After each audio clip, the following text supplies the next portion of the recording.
Located just south of the city of Calgary, these are the Lakes of Castonstone, one of the most picturesque venues there is for water skiing, home of the Predator Bay Water Ski Club and the 2009 World Water Ski Championships.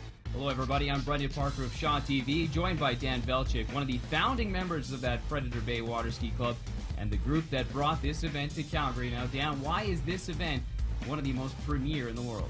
Well, this is it. Every 2 years, the best skiers in the world get together to crown their champions in trick, slalom, and jump. And of course, it's been 30 years since we hosted this event in Canada, first time here out west. And you can see the athletes are ready, the fans are ready, and that helmet's going to be necessary. Let's take a look at some of the thrills and spills from the preliminary round. Now, turning it towards that jump. Oh! Rescue team in now.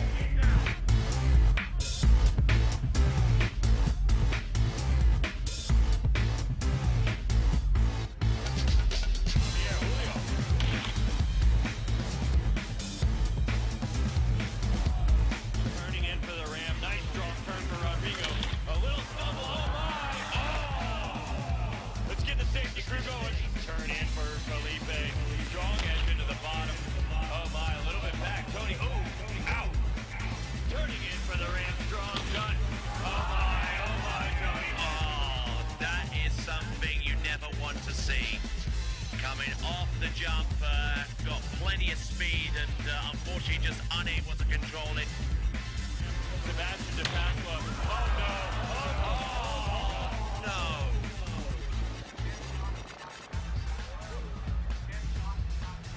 Go.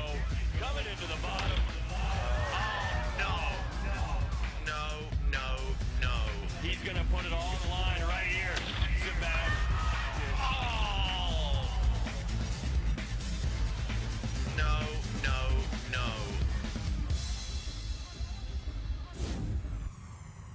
There's three main disciplines. There's trick skiing, which is two 20-second passes and flips and as many tricks as you can do. Slalom skiing, which is probably most well known in the sport. You go around 6 buoys, and as you get better, the speed increases. Once the speed hits the maximum, they keep shortening the rope until you can't reach the buoy anymore. Not my best discipline because of my height, but then you go on to the jumping, which is the bull riding of water skiing. It's the NASCAR. It's dangerous. It's thrill-seeking, and we go. The world record currently is 243 feet. So the distances are amazing to watch, and we're hitting speeds of up to 70 miles an hour at the base of the ramp.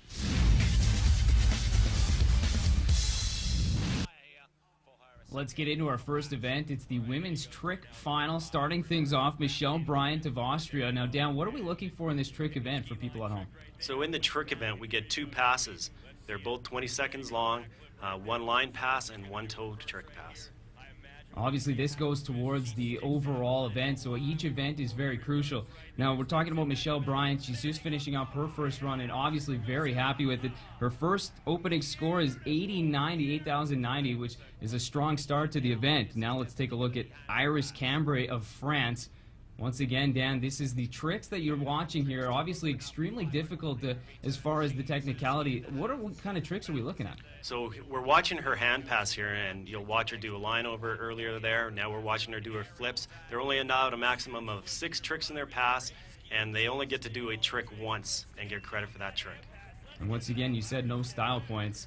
So Iris Cambrai, no fist pump on that one, but still a great score of 8,400. So her out of France. And now let's move on to Maria Camila Linares of Colombia. Once again, trying to follow up. The scores have been improving. Now, with this obviously ideal conditions here for these athletes to compete. Yeah, so down here in the Predator Bay, I mean, we have no wind to deal with. The water's nice and calm. Each of these girls are getting lots of time to do their tricks, and the crowd, of course, behind them, pumping them up and keeping them excited. And another fist bump, 8,290, her final score there. Let's move on to the hometown favorite. She's been cheered on as the week has gone on, Whitney McClintock. She's only 19 years old and already competing at the top of her disciplines, all 3 in fact. What kind of an advantage does that have for an athlete when you have that much crowd support? Well, they've been here for over a week training and getting ready for the World Championships, and look at her on this line on her toe pass here. She's making all her runs. She's got to be really happy with that. Now we'll take a quick look at this replay here. Whitney McClintock on her toe pass. We'll see her hand pass after this. But Dan, what is so important about this, and obviously a high level of difficulty? Yeah, so the toe pass is a high degree of difficulty.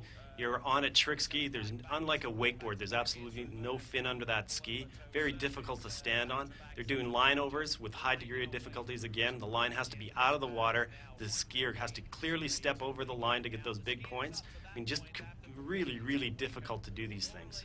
A great look at some of the power that you need to be able to keep your balance and keep everything stable as you move forward. Now, Whitney McClintock obviously doing a great job on the toe pass, and she's going to look to keep that in the second half. It's going to be her hand pass now with a lot of the same tricks you're seeing with some of the other competitors. Right now, the top score is 8,400, and she'll need to beat that in order to take the women's trick final. And here she is again, and once again, that hometown crowd playing a big role for her here. Yeah, she's been here practicing all week. Now watch her in this flip part of her run. They're only allowed a maximum of 6 flips in their 20-second pass.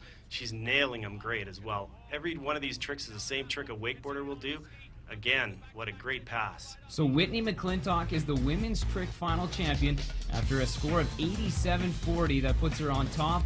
Interesting to note there, Clementine Lucine not in it, but Whitney McClintock, the women's trick finalist.